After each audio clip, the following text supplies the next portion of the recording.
Sir ನಮಸ್ತೆ. ನಮಸ್ಕಾರ sir. Sir ನಾನೊಬ್ಬ ಪ್ರಜಾಪ್ರಭು. ನಮಸ್ತೆ ಸೊ ಸರ್. ಇವತ್ತು ಗೊತ್ತಾಯ್ತು ನಿಮಗೆ B.Pharm ಸಿಕ್ಕಿದೆ ಅಂತ ಉತ್ತಮ ಪ್ರಜಾ ಪಕ್ಷದಿಂದ. ಹೌದು ಸರ್, ಹೌದು. ಸೊ ನಿಮ್ಮ ಬಗ್ಗೆ ಒಂದು ಸ್ವಲ್ಪ ತಿಳಿಸ್ಕೊಡ್ತೀರಾ? ಖಂಡಿತ ಸರ್.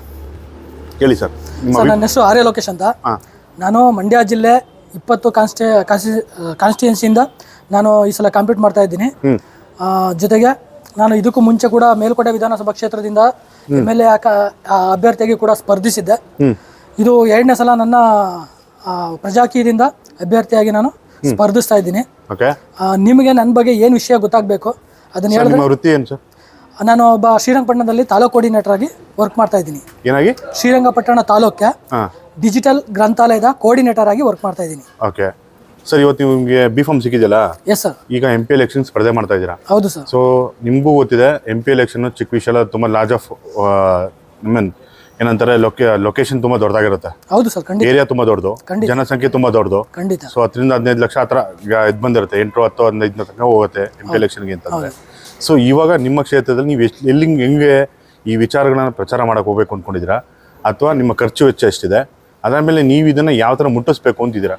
ಏನು ಪ್ಲಾನ್ ಆಫ್ ಆಕ್ಷನ್ ಏನಾರ ಇದೆಯಾ, ಅಥವಾ ಪ್ಲಾನ್ಸ್ ಏನಾರ ಮಾಡ್ಕೊಂಡಿದ್ದೀರಾ? ತಿಳ್ಕೊಳ್ಳೋಣ ಅಂತ ಆಸಕ್ತಿ ಸರ್. ಇದು ನಾನೊಬ್ಬ ಅಭ್ಯರ್ಥಿಯಾಗಿ ಇಲ್ಲಿ ಪ್ರಚಾರ ಮಾಡಕ್ ಸಾಧ್ಯ ಇಲ್ಲ. ನಾನೊಬ್ಬ ಮತದಾರನಾಗಿ ನನ್ನ ಜವಾಬ್ದಾರಿ ಏನಿದೆಯೋ ಅದ್ರ ಪ್ರಕಾರ ನನ್ನ ಸಾಮರ್ಥ್ಯಕ್ಕೆ ಹೆಚ್ಚು ನಾನು ಇಲ್ಲಿ ಪ್ರಚಾರ ಮಾಡೋಕೆ ಅಷ್ಟೇ ಸಾಧ್ಯ ಹೊರತು ಇಲ್ಲಿ ಅಭ್ಯರ್ಥಿಗಳೇ ಹೈಕಮಾಂಡ್ ಆಗಿರೋದ್ರಿಂದ, ಪ್ರಜೆಗಳೇ ಹೈಕಮಾಂಡ್ ಆಗಿರೋದ್ರಿಂದ ಈ ಪಕ್ಷ ಪ್ರಜೆಗಳ ಪಕ್ಷ. ಇದನ್ನು ಅಧಿಕಾರಕ್ಕೆ ತರಬೇಕೋ ಬೇಡ ಅನ್ನೋದು ಕೂಡ ಪ್ರಜೆಗಳೇ ನಿರ್ಧಾರ ಮಾಡಬೇಕು. ಮತ್ತು ಅದು ಬೇಕು ಅಂತ ಏನಾದರೂ ಅನಿಸಿದ್ರೆ ಪ್ರಜೆಗಳೇ ಅದ್ರ ಜವಾಬ್ದಾರಿಯನ್ನು ತಗೊಂಡು ಅವರೇ ಪ್ರಚಾರ ಮಾಡಬೇಕು.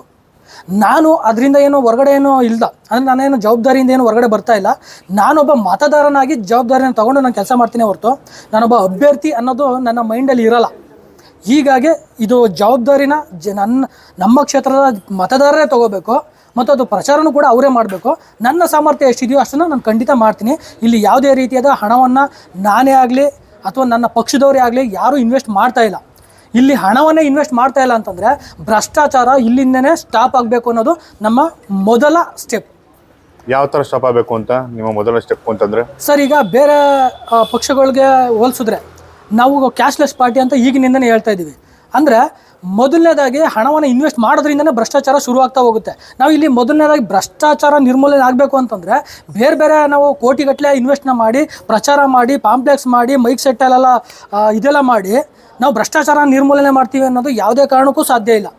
ಹೀಗಾಗಿ ನಾನು ಇಲ್ಲಿ ಇನ್ವೆಸ್ಟೇ ಮಾಡ್ತಾ ಇಲ್ಲ. ಒಬ್ಬ ನಿರುದ್ಯೋಗಿಯಾಗಿ ಇದಕ್ಕೂ ಮುಂಚೆ ನಾನು ತುಂಬ ಕೆಲಸಗಳಿಗೆ ಒಂದು ಉದ್ಯೋಗ ಬೇಕು ಅಂತ ಅಪ್ಲೈ ಮಾಡಿದ್ದೀನಿ. ಈ MP ಕೆಲಸನೂ ಕೂಡ ಒಂದು ಸರ್ಕಾರಿ ಕೆಲಸ, ಅದಕ್ಕೆ ನಾನು ಅಪ್ಲೈ ಮಾಡಿದ್ದೀನಿ. ಅದಕ್ಕೆ ನಾನು ಕೆಲಸ ಕೊಡಬೇಕೋ ಬೇಡವೋ ಅನ್ನೋದನ್ನು ಜನಗಳು ತೀರ್ಮಾನ ಮಾಡ್ತಾರೆ. ಜೊತೆಗೆ ನಾನು ಅಪ್ಲಿಕೇಶನ್ ಹಾಕಿದ್ದೀನಿ ಮತ್ತು ಆ ಮತದಾರರಲ್ಲಿ ನನ್ನ ಕೆಲಸ ಕೊಡಿ ಅಂತ ನಾನು ಕೇಳ್ತೀನಿ ಅಷ್ಟೇ ಹೊರತು ನಾನು ಇಲ್ಲಿ ₹1 ಕೂಡ ಯಾವುದೇ ರೀತಿಯಾದ ಪ್ರಚಾರಕ್ಕೆ ನಾನು ಖರ್ಚು ಮಾಡಲ್ಲ.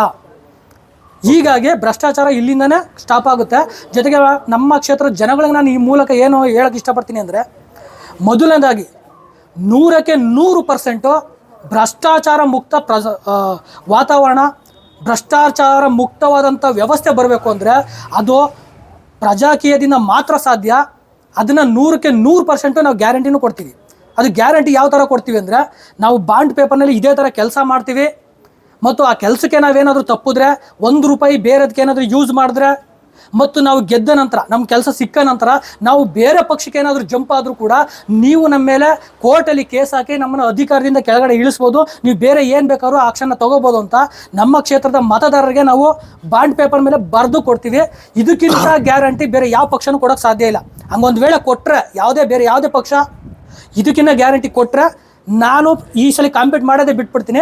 ನಾನು ಕೂಡ ಅದೇ ಪಕ್ಷಕ್ಕೆ ಸಪೋರ್ಟ್ ಮಾಡ್ತೀನಿ. ಇದಕ್ಕಿಂತ ಬೇರೆ ಏನು ಹೇಳ್ಬೇಕು ನಿಮ್ಗೆ? ಸರಿ ಸರ್, ನೀವು ಹೇಳ್ತಾರೆ ರೈಟ್ ಟು ರಿಕಾಲ್ ನಾವು ಕೊಡ್ತೀವಿ ಅಂತ ಹೇಳ್ತಾ ಇದ್ದೀರಾ. ಖಂಡಿತ ಸರ್. ಈಗ ಪ್ರಜಾಪ್ರಭುಗಳು ನಮಗೆ ನಿಮ್ಮ ಕಾರ್ಯವೈಖರಿ ಇಷ್ಟ ಆಗಿಲ್ಲ ಅಂತಂದ್ರೆ ನೀವು ರೈಟ್ ಟು ರಿಕಾಲ್ಗೆ ನೀವು ಸ್ಪಂದಿಸ್ತೀರಾ? ಖಂಡಿತ ಸರ್. ಹೇಳ್ತಾರೆ ನಿಮ್ಮ ಕೆಲಸದಿಂದ? ಖಂಡಿತ ಸರ್. ಇಲ್ಲಿ 6 ತಿಂಗಳು ಒಂದ್ಸಲ ಪೋಲಿಂಗ್ ಇರುತ್ತೆ.